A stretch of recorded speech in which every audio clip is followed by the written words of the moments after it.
I'm most concerned. It's one thing. I'm most concerned because all the rest, even the ecological problems, these are the outcomes of the way that humans because humans create the problems, huh? This is a podcast called Walk, Talk, Listen. An attempt to connect people and make this world a bit better by sharing opinions and experiences based on the belief that everyone's perspective is true, albeit partial. My name is Maurice Blom, and I would like to welcome you to yet another episode of Walk, Talk, Listen.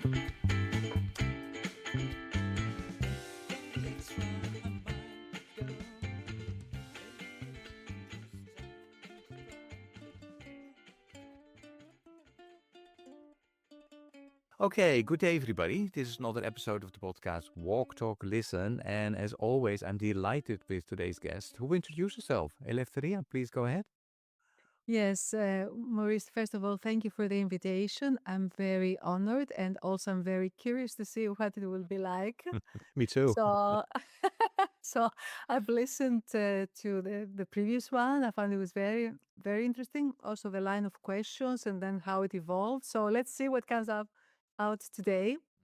So my name is Eleftheria, or whenever I'm in the States, people call me Ella because it's difficult to use the word Eleftheria. Eleftheria is a Greek name. I'm Greek by origin and also in my heart, whatever that means.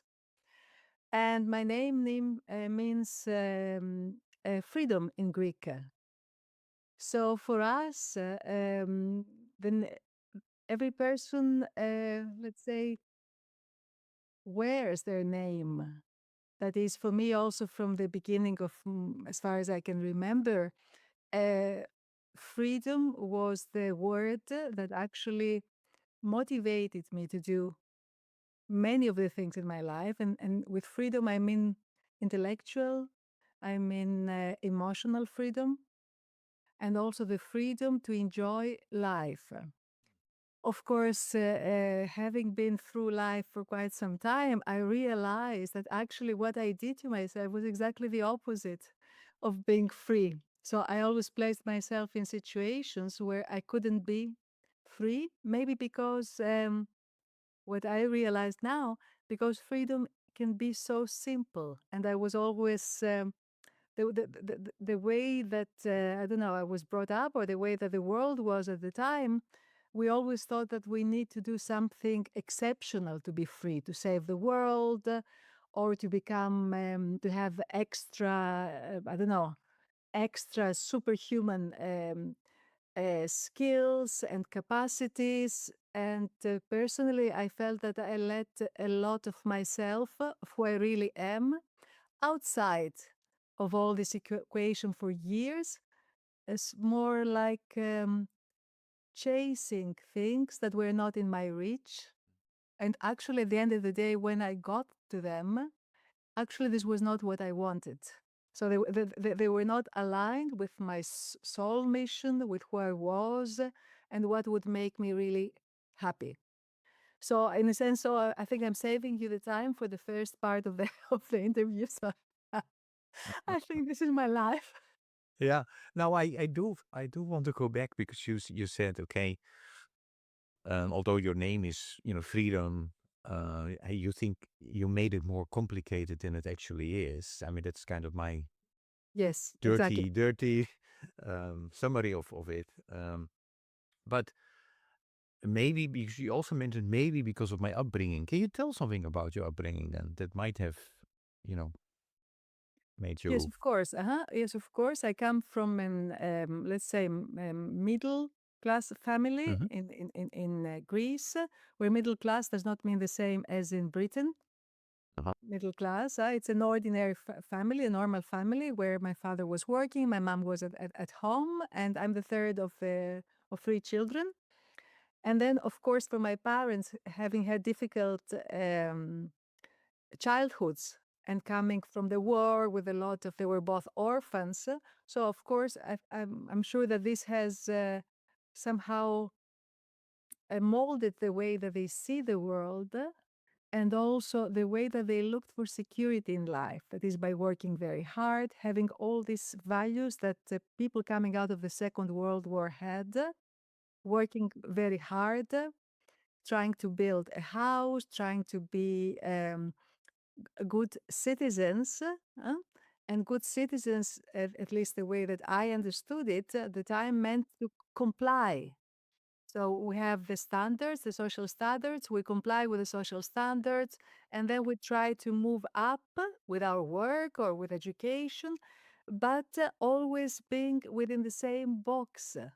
No, so they never really, let's say, asked questions whether the box we were in was the right box, or maybe that a box shouldn't be there. So in that sense, that's why I said about this complicated, because actually the freedom was for me to follow my parents' step and then, okay, study, do that, work hard, and then climb up the ladder. Huh. So in that sense, actually, I was not free to make my own decisions, but subconsciously, I make the decisions that were, the decisions were decided. I just executed.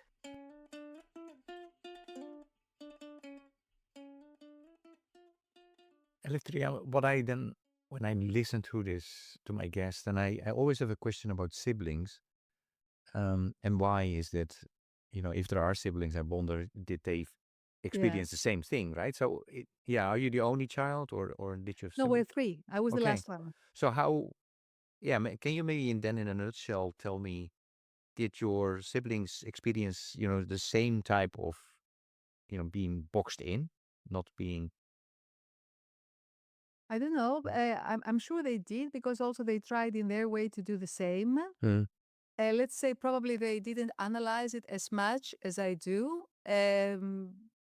But maybe this is part of who I am, of my uh, skills also. So yeah, but I think they did. Yeah, they did also their path to be the parents are proud of the children, because the parents have sacrificed so much. So the children then somehow they realize their own dream. mm, yeah, yeah. And so when then was that moment that you broke free? I don't know if I have broken really free. I Yes. just know Yeah. Yeah. that now I'm aware. Okay. So I mean, break free. I don't know. So I think when you go around in circles, Uh-huh. and then you break down, Uh-huh. you have depressions, etc., etc. Then at some point you understand, you realize, okay, maybe the model is not the correct model. Uh, For me, the epiphany came uh-huh. when I realized that what I believed and the model, the way that I see the world and myself in it, is not actually objective reality. It is subjective. For me, this was very important, because till the time I thought this was objective, so I had to be like that. So if I was not like that, it was my fault. And I didn't realize that it was I was just replicating, or I was just following my parents' subjective way of looking into the world. So for me, this was the first liberation moment, where then I started, then I thought, okay, now, so now I'm free to explore other ways of living without having guilt, because this is also part of the tradition. Let's say I'll add into that also the religious tradition. Uh, So feeling guilty, especially in the Greek Orthodox, I don't know how it is in other religions, because if you think of yourself and of your well-being, it means you're an egoist. You don't care for the others. So for us, the way that I learned religion, it was that you have to sacrifice. This is the first value. You need to sacrifice for the others and not to think of yourself. if you talk about the epiphany, can you tell a little bit more? Was that a moment? Or, was it a mentor? Was it, a school you followed? What happened? No, you just got slapped by life. Hmm. And then you just, because also at the time, for us, it was sort of, I would never think to have a mentor at the time, Mhm. or to see a coach or a psychologist, because it was supposed only people who have problems. So if you do what you're supposed to do, why should you have problems? So I didn't. So I was just slapped by, you see, you have achieved what you were expected to achieve, but then you are not happy. So that means there's a since I have done what I was expected to do and what I have been working for all my life. So what is the issue? Because I know many people say that, okay, it's bad when you don't achieve, then you feel like a failure. But personally, I can say that it is very bad when you achieve, because you still feel that like a failure, because maybe it was not worth it, the whole effort to achieve. Mhm. Okay. Um, okay, maybe, because we talked before, right? So I know a little bit about your background, but maybe it's helpful for the listeners to understand in terms of, that journey that you're trying to do this things that maybe your parents were expecting, so in which direction did you go? Did you go to school? Did you work? Yeah, tell a bit about that part of your journey. Um, I think I started as a teacher. I started to be a teacher, um, primary school teacher. This was the first time that I did. Then I studied at the same time. I studied once I graduated. I studied English literature, and also studied translation and interpretation from English and French into Greek. And at the same time, I started my business, a language school in Greece, something like, I don't know, I don't have any name. I think there are also these schools in Europe or in the US where if you don't speak, I'm trying to think of a name actually of such a Hmm. school. But of course, this was a small school in a provincial town in Greece.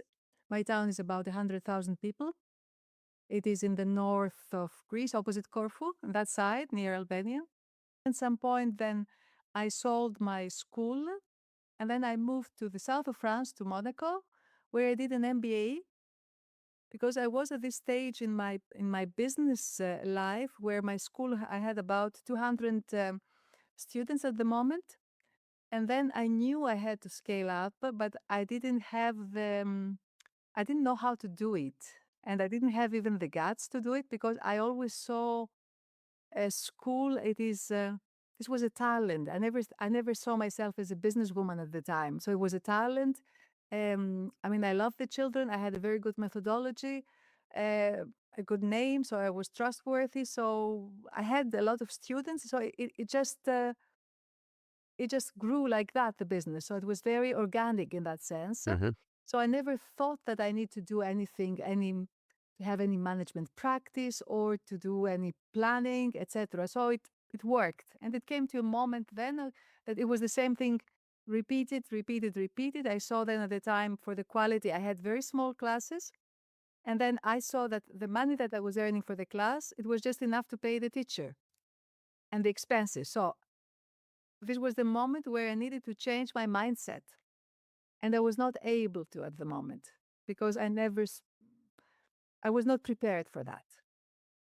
So then I sold my business, and then I did an MBA in Monaco, south of France. And of course, then I knew what I should have done before.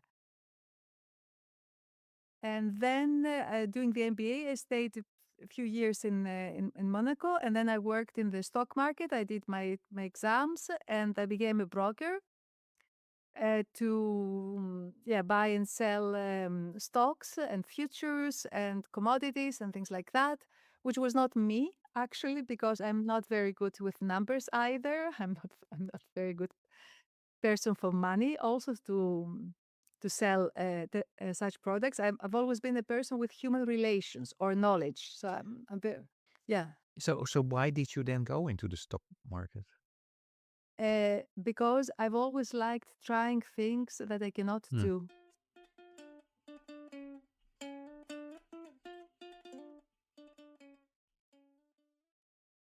But then after your MBA, you done your MBA. You did not go back to start a new school.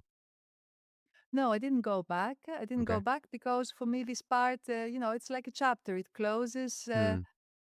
I don't go back. I'm also a futurist. I'm an Aquarius. I live in the future. I live with the vision of the new. I don't go back to do the accounting from the past, or to do something again because the accounting works there. So yeah. So then take us after the stock market. What happened? After the stock market, so actually, while in the stock market, there was a crash.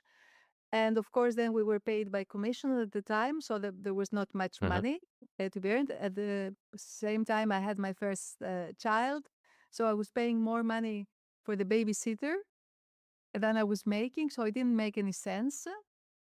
And of course, I got working in such not only male environment, because male, let's say, with the I will use the word male, not for men, but for this competitive competitive qualities that many times we say that the men have this, but it's not true. It's not only men; it's also women. So masculinity. But this masculinity, yes. So I remember we had all these big producers there, and they were all thinking they were great traders, and they had the best strategy. But actually, what came out at the end, it was that they were greedy and they didn't manage to save the accounts of their clients. And I remember at the time there was a pensioner who used to come there, and he used to say, "Well, how can I make so much money in a day with day trading when I needed to work 30 years to be able to make a pension?" And he was absolutely right. But then it's amazing how you can you can get these vibes, you can be carried away if you're in these environments. And then you think you're at the top of the world, you think that you lose common sense. So after that, actually, I decided to do my PhD in spiritual leadership. And the Wow. reason why, it's obvious. I think it's obvious why. So, and I think from that moment also, I started accepting who I am, that is where my qualities were and where I could bring more. Because till that time, I think I was just, let's say, trying different things, just like trying to build something here, trying to build something there, out of curiosity, out of, finding my personal limits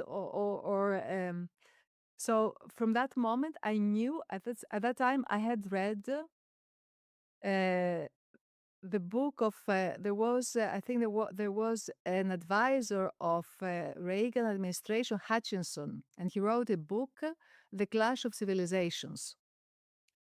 And in that book, he wrote inside that actually, and I think he wrote these things because they served the administration at the time. He wrote that, well, Christians with Muslims, they cannot live together. And for me, coming from Greece, where we have lived with Arabs, with Jewish people for a long time together, I thought that, well, if this is true, and then it is given there something like so prescriptively, like a prescription, like you have the Bible and it reads, no, you cannot live together. For me, I said, it's not worth being in this world because, I have children. So what is that? So I was looking to do a PhD, and that's what, in order to bridge worlds. Of course, I could have done it in religious studies, but I didn't want to do it in religion because it would have been very few people would have read it, or I could have less impact. Mm. So I did it in management, That is, there is a nation management that we have also in the Academy of Management, which is the greatest association of management scholars. We have also an issue which is called management, spirituality, and religion. And there is also a lot of research in that. So I did it in my PhD in a spiritual leadership model. It is a model that has been created by Professor Fry from Texas A&M University.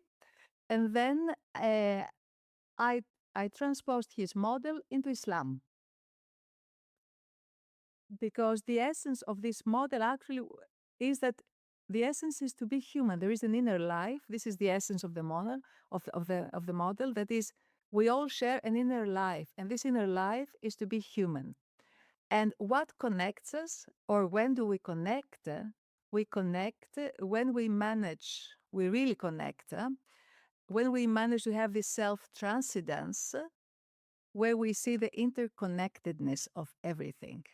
Because if we don't have this self-transcendence, actually what we talk about, connectedness, etc., is very limited. It comes from the egoic self. And we see this thing, how it works, even within religious groups, even within religions, etc. So, yeah, and this model, we applied also in organizations, where by creating a vision in the organization which is meaningful not only for the top, but is meaningful also for the people who work, the employees, for the different levels of the organization. It is more now, when Professor Fry created it, I think it was in 2003, it was quite revolutionary because it was at the beginning. I hear now more and more people talk about meaning at work. And also, I think there was one of the, I don't remember now which, a very well-known social media organization where they applied the same idea, in the sense that, okay, first of all, at the individual level, what wakes you up every morning? Then we bring it to the team level, and then to the organizational level. So we make the connection, because people, they don't work for the bonus, because not everybody gets a bonus. So how do people come in, and how do they get also this intrinsic motivation from what they do? And usually people do it, we do it when there is a meaning in that. Of course, by self-development, but also by doing something, especially now in our world, and especially with younger people, we see that very, very often they want more meaning, they want more impact.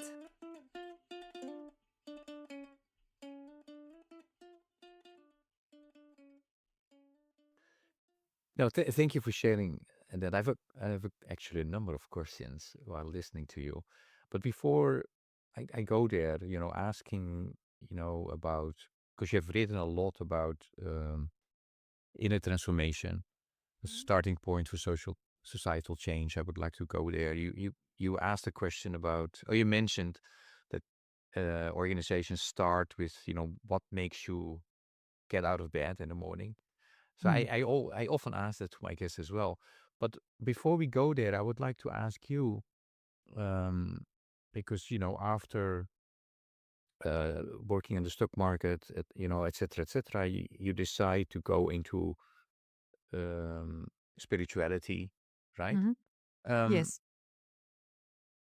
what is the role of religion and or spirituality for yourself?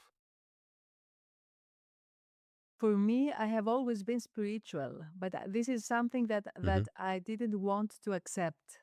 Okay. So that's why I had such a, let's say, such a, I would call it such a superficial, in a sense, Hmm.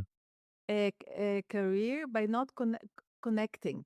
I didn't want to connect to that, because it was something that it was not very trendy at the moment, because people were about doing a career, going up, etc. So if you start talking about love and how we are together, etc., it was not. I thought it was not something that would, let's say, uh, that I would be appreciated about at the time. So that's why I think I just dropped it, and then yeah, I followed this very cosmopolitan way, in a sense. So I've always been that. So for me, it was not about discovering something, but it was more about accepting who I am, which meant also that I would come to a point where I needed to come to a point where I would feel confident to be who I am. And I think this was all my journey. How can I be confident to be who I am? And if you say I was always spiritual, does that also mean that you're religious, or is it different? Uh, of course, the way that I saw when I was young the spirituality without thinking about it. Of course, it was through. We had a religion class at school. Of course, we celebrate Easter in a very different way, in a much more spiritual in Greek church, a lot in the church, a lot with the psalms, etc., etc. That was how I saw it. On the one hand, on the other hand, what brought me away from religion was this prescription about how we should behave. And also in the future, even in scholarship, I've seen that whereas religion should make people be more open and understanding, I've experienced actually the same polarization. So I came to the point to say, well, it's not about the religion, or because all religions to me, they more or less they say the same thing. If you go to the inner essence, probably the orthopraxy or the orthodoxy, maybe it's different. That is the way that we do things, but then the essence is the same. That is, we are all humans, and then there is a higher power, no matter how you see it, you perceive it, and then we cherish this relationship. We try to develop this relationship with our higher power as we see it, and which results in seeing the others as part of who we are. So to me, this is the essence of every religion. So my experience with the religious groups and also more with scholarship, with religious it was actually that this was not the spirit. So today I say I don't say that I'm religious. I say that I'm spiritual, and I base that on this very simple principle. Am I connected to my higher power, and do I see the others as part of me? Can I communicate with them without judgment and with compassion? And of course, the first question, I think that that is the issue many times with religion, with religious groups, the way they function. They don't ask the followers to ask this question to themselves. That is, uh, do I feel compassion towards myself? To me, this is the beginning of everything. So many times I see that we don't feel that compassionate to ourselves. So then how can we be compassionate to the others? We judge ourselves. How can we not judge the others? Okay, I would like to pick up on that a little bit later when we talk about the inner development goals, because you know that I often have questions around that together with the Yeah. sustainable development goals. I would like to go back to the question that you also mentioned that I ask my guests: what makes you get out of bed in the morning? Now or before it was achievement before. No, I understood that. Now, Yeah. No, now, no, no. now it Yeah. is presence. Can you Yeah, explain that to us?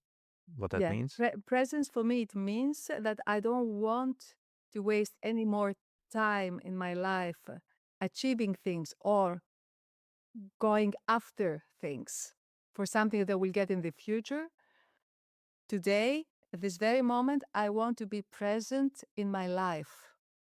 For me, this is my principle now. I want to be present in my life, which means I want to be able to acknowledge my feelings now and my needs now and my desires now, what I want to do now. And and what I understood, that has been a gradual process for you, that Correct. realization, right? Of Was course. not there was not one moment where you said, "Oh, this was it." You did.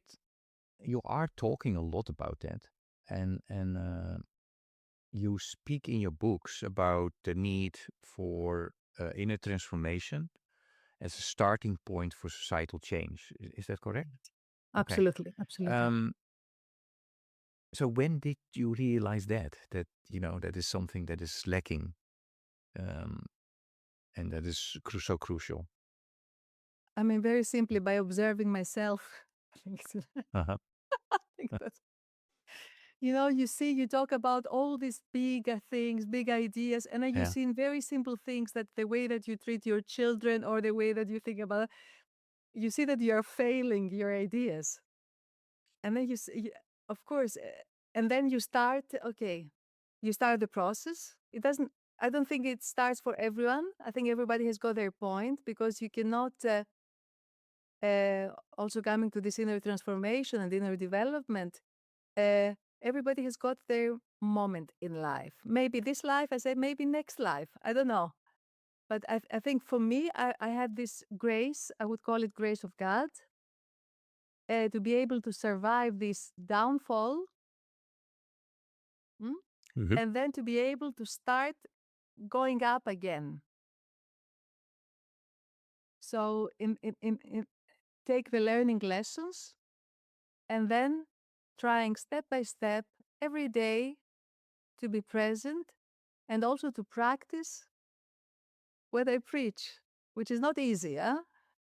Even to be present. I mean, I can be present 5 minutes and then I'm away again. And then you come back. It's a daily thing. And it's not only that you meditate or you pray. Okay, this is 5 minutes, an hour, and then what? Because to me, it needs to manifest in real life. It's not when you are alone. It's very easy. It's very easy to become a saint when you are at the top of a mountain and there you have no conflicts. The whole thing is how do you do it when you're with people in life? How do you show up as a spiritual being when you are with the others? This is very Mm. challenging. It's not easy. Mm.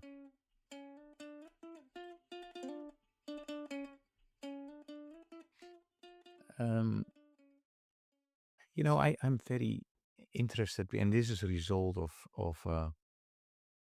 that 100-mile walk that I started in 2012, and then after mile 15, I get pain in my knees, and you ask yourself, why am I doing this? And then when I am accompanied by a co-walker, we often talk about, okay, what is the purpose of life? And then we often talk about spirituality and inner transformation, but then also about the younger generation. And so I'm always curious what my guests think about that, what they observe in terms of the younger generation and religion and spirituality today. Um, do you see the younger generation searching for meaning or inner development in new ways? And then maybe specifically, because that's always easiest to to talk about something concrete, is how do you do that with your children? One child, Mm, two more, three. three? Yeah. So what do you see is happening with them? And yeah, can you reflect on that? Let's say the younger generation and spirituality. Yes. I, I mean, we cannot, of course, put everybody into the same group, Hmm. but I see a general tendency of young people, at least here in Germany where I live, I'm sure in the States is the same, with all this social media culture, of course, and with the use of AI. So to me, this is a problem, a big problem, huh? Which results, and we see now there is. I think there is already there is at the moment. I think there is. Is there a case at the tribunal in California against Meta because they create addiction to young people with this with the Instagram with all the social media? So to me, this topic is very much at the center of my attention and of my heart because I see many young people. I work also with students or with startups where young people and where you see that actually they have um, we have restricted them to think as technology, that technology is the panacea, is the solution for all the problems, which has created many insecurities to them, a loss of stability, and also what is happening geopolitically and with all the things that are coming out into light in our days. Of course, the old system, the values of the old system, they cannot, they're not there for them as an anchor. So actually, they are left on their own. Somehow they're not grounded, and somehow they're floating around trying to find a way. So coming to what you said about this meaning, etc., for me, this is very, very important not to waste the potential of the young people, not to waste and to offer them also a different way to look at the world, not only through the technology lens, but also how, by being human, by being vulnerable, you can communicate and you can build strength, resilience, and then, of course, you will use AI or maybe social media, but this is only a tool. It's not your way of expressing yourself or hiding yourself. So yeah, these are these are my thoughts. Of course, with my children, I've tried to do the same. Of course, children don't always listen to parents the way that they listen to partners, to outsiders. But yes, but I've been very open at home about spirituality, about the idea that we make our decisions. Everybody's talking about research and about statistics, but also we have quantum physics, for example. So actually, the statistics or the research that we do probably does not have so much sense as people used to believe in the previous generations. Because according to quantum physics, actually, the observer of a phenomenon, a social phenomenon or a scientific phenomenon, influences the outcome, which means so there is not this objectivity in there. So I think this is, I've always tried to keep them open to see that there are different worlds, there are different ways to look into things, and also to have some spiritual practice, even just going for a walk or meditation or dancing or whatever, so that makes them find some grounding. But it's not very easy. Huh? Mhm. Let me piggyback a bit on what you mentioned. There are a lot of problems that the world is facing at the moment, ecological, political, Yeah. social. What are some of the things you are most concerned about at the moment? And where do you still see hope? Yeah. I'm most concerned. It's one thing. I'm most concerned because all the rest, even the ecological problems, these are the outcomes of the way that humans because humans create the Mm. problems. Huh?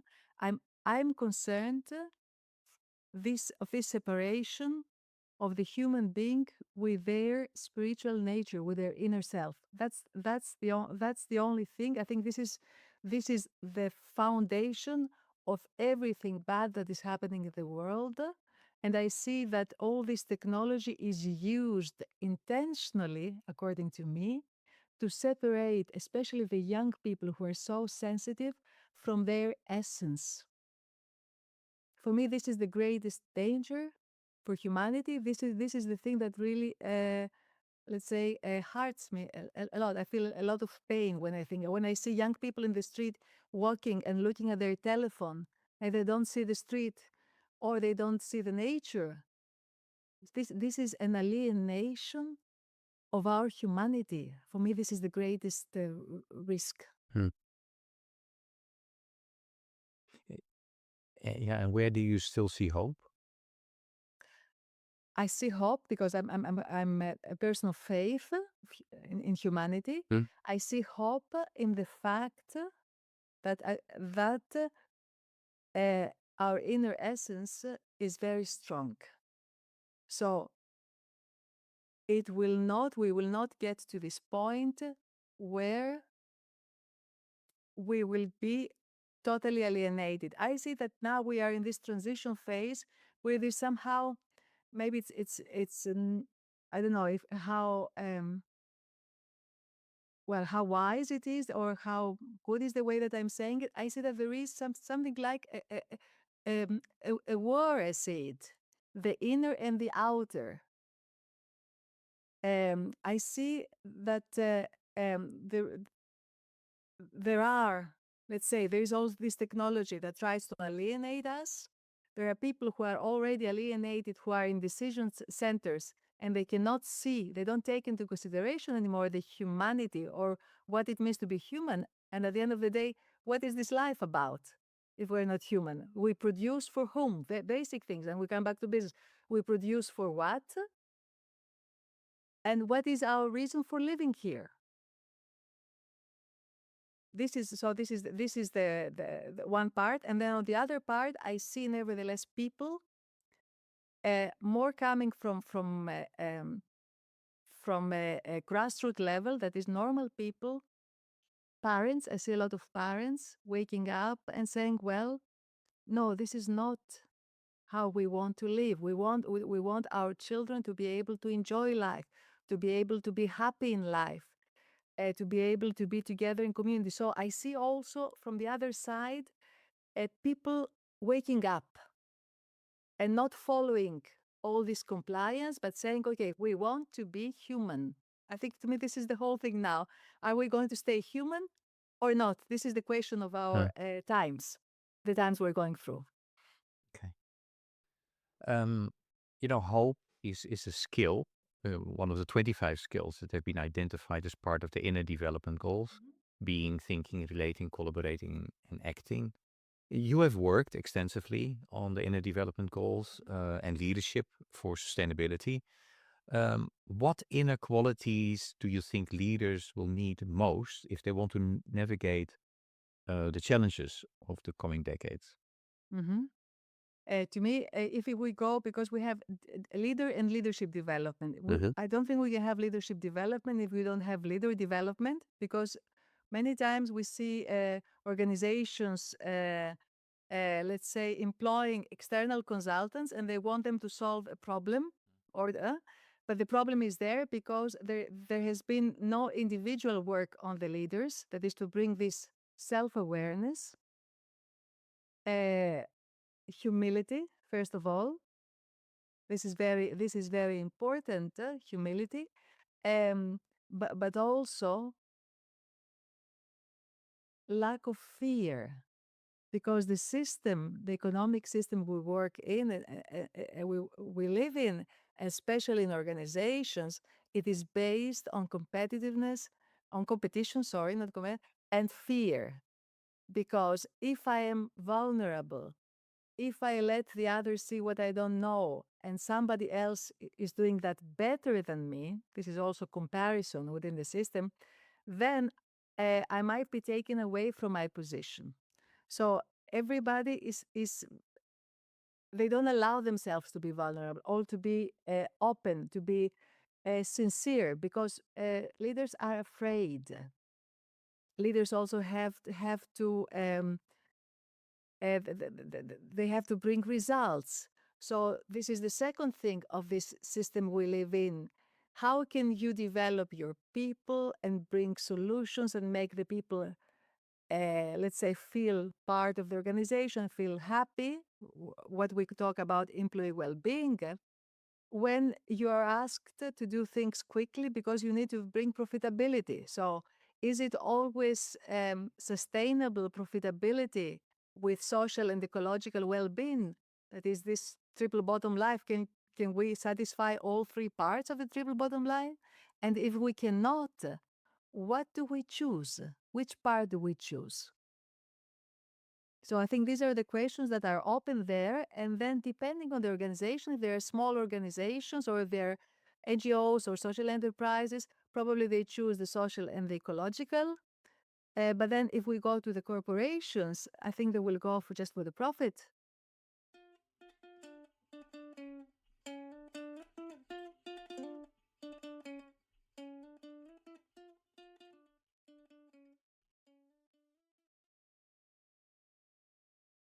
Um, Thanks for that. When I look at, and tell me if I'm wrong, I think if I look at the IDG work, much of it talks about moving from individual development to collective leadership and systems change. My question to you is, what does collective leadership look like when it actually works? Okay. Yeah, because I think the IDGs as framework is a fantastic framework. Now, of course, we have, let's say, after this, there was a survey. There was a very big survey in many countries last year. Then we analyzed all the results, and now the the IDG framework has been changed to IDG guide. So I think this is also important, this change, because it is a guide. So and it is every dimension is enriched with some qualities. Some more qualities have come in every dimension. So that shows actually, I think it's a very nice way to see, okay, what qualities should be there, what qualities we should manifest. But of course, there are different layers as always. So I can answer your question very well theoretically. Um, so collective leadership, and this is also part of the two books I co-edited for IDGs. The one was from I to we, that is how from inner development we come to this we dimension, and the second was from we to systems change. And there, the whole in the introduction there, I explain what this we should look like, not looks, what it should look like. And this way to create this way, which is this collective leadership that you're talking about. So to have this collective leadership, it means that there is this equity present. There is lack of judgment. There is an openness. And we have here, for example, an example is like David Bohm, this physicist, quantum physicist. He wrote a book on dialogue. That is, how do we come together to dialogue and then to find solutions? How do we come together to include every voice, but also to honor our voice? Because we see many times also, especially with diversity and inclusion, with all the initiatives, this has become also another polarization. Because if you, let's say, if you are for multicultural, okay, you exclude the people who don't like it. If you are on the other side, you exclude the people who are not like you. So how can we keep all these antitheses together in order to have this collective leadership? And this is the question. And the idea is probably, at least that's what we're checking in the next, what we're working on in our next, in the book that I'm co-authoring with Professor Fry from Texas A&M University. So what type of leadership we need and how we can operationalize this leadership in order to realize the SDGs, because of course the inner development goals have been created to help this process.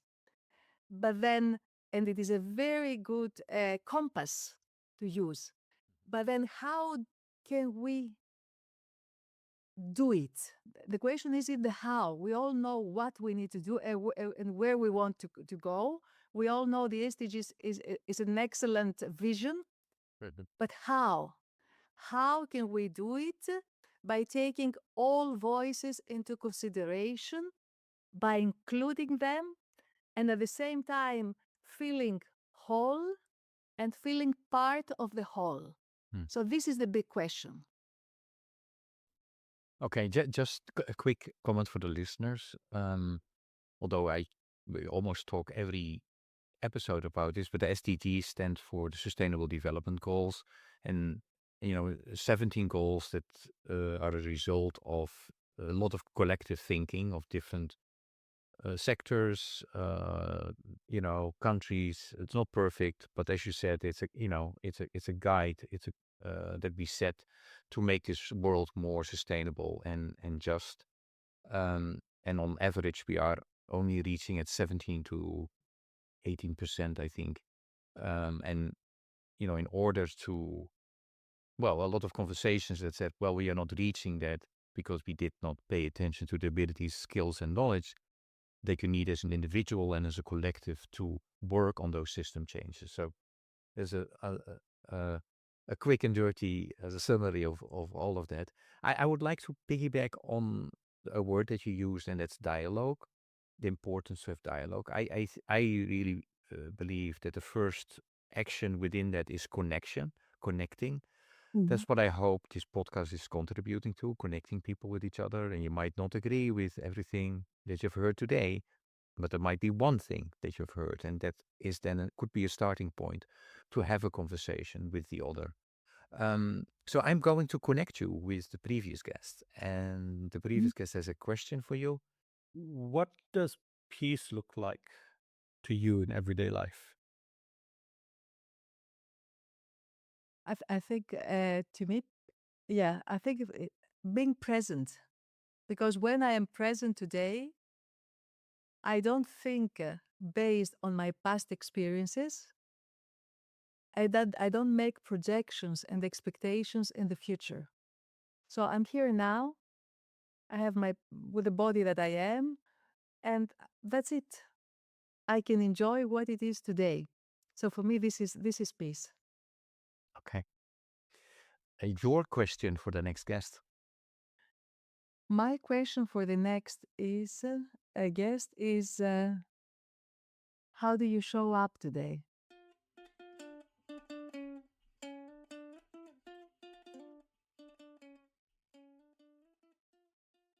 Yeah, the music is very important to me. So I always have a question about music as well, which many of my guests consider to be the most difficult question to answer, but I am going to ask it anyway.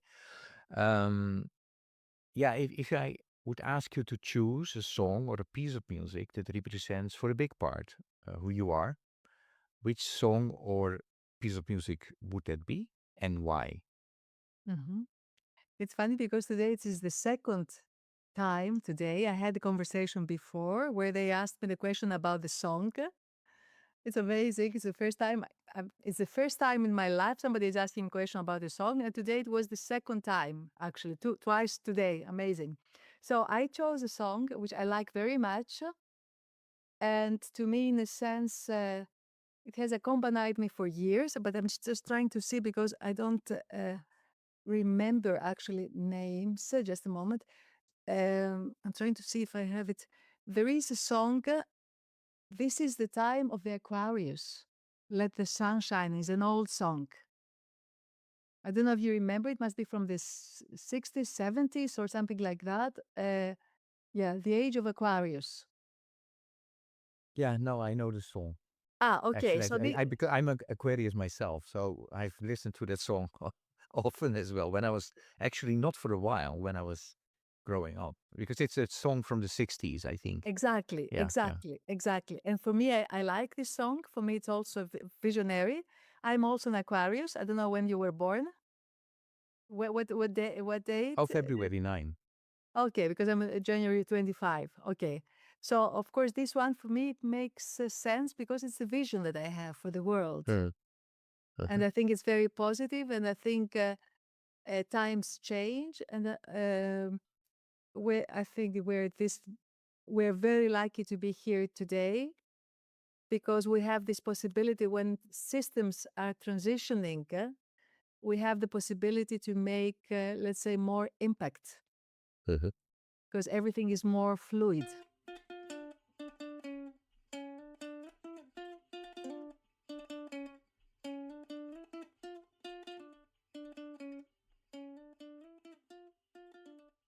Okay, good. So, what I should tell the listener and tell you maybe, we will add this song to a playlist Mhm. that we developed on Spotify, and I will also share it through YouTube later. But if you search for hashtag Walk Talk Listen, you will find Mhm. all the songs that have been selected by my Ah, guests. very nice. Very nice idea.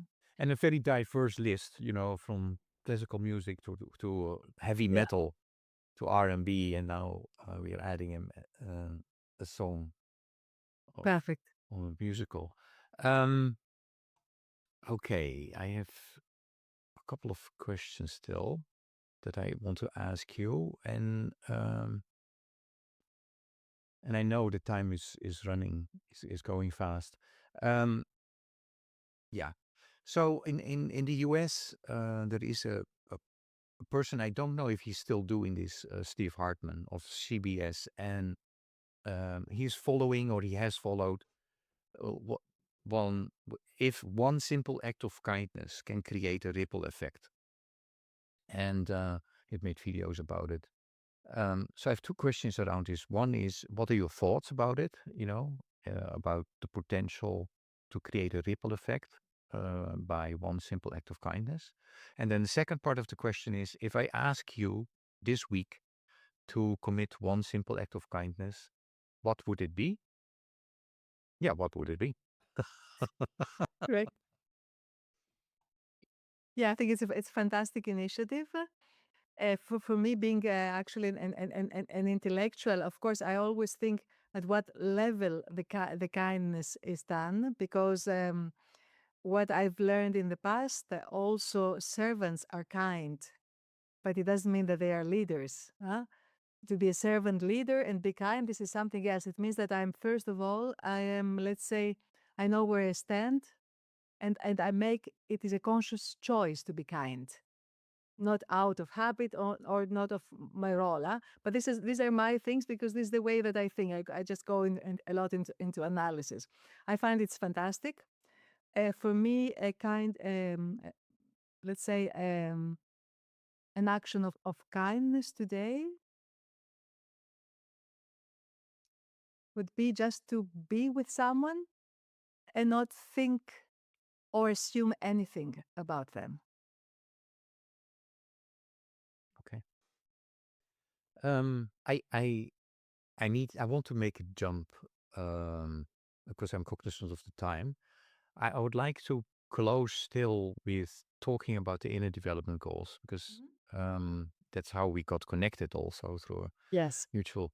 Um, and the question that I have for you is, um, because you have been so involved in this IDG movement, what do you find most promising about the inner development goals? And what do you hope they might unlock in the years ahead? Mhm. I think for me, the most promising thing is actually that they have, in a sense, they are so well known. So they've made the word inner development so mainstream now. I think this is the greatest contribution, that people understand that, okay, we need to do that. Probably we're not able to do that yet, but at least organizations talk about this. People can express themselves, because we were all, let's say, I remember in the past, you don't bring your values or what you feel in the workplace. And now it is there. So this is a great, great contribution. And then if we see especially the first one, the being dimension, actually to me it is an implicit acceptance of the spiritual nature of human beings. So which is a great contribution in a language that is not threatening for many, because people, when they hear spirituality, they feel threatened. So I think in a very natural way, they have brought this awareness about the importance of the inner being, and how we can, uh, let's say, collaborate, and create impact together, starting from who we are. And who we are, of course, all these qualities there in the first dimension of being, there are more qualities of the heart than qualities of the mind. The mind is there to help, This is the heart, but the mind is not there to lead. So for me, this is the greatest contribution. Then what we will do with that, I think it's more a question of what do we plan to do with our lives? How do we want to live our lives? Okay. Yeah, I would like to thank you for today's conversation. Yeah, maybe, one last message or invitation or question that you would like to share with the listeners. Yeah. I'm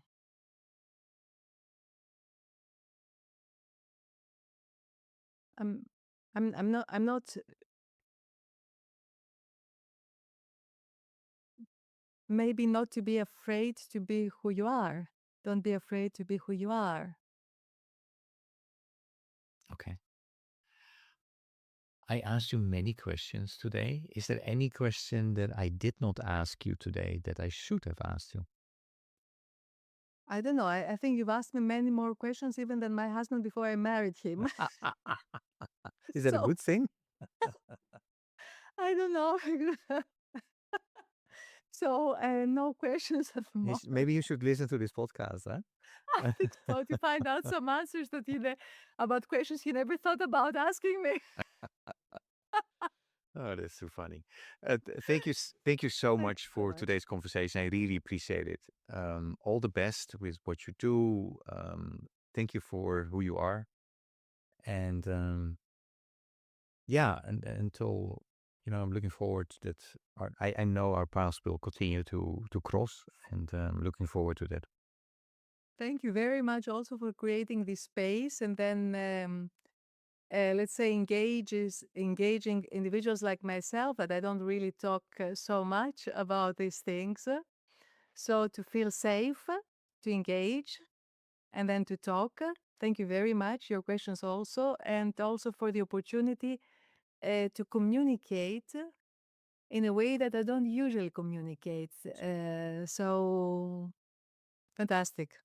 Thank you. Mm. I'm very Yeah, happy. the thankfulness is mutual. So yeah, take care. Fantastic. Take care.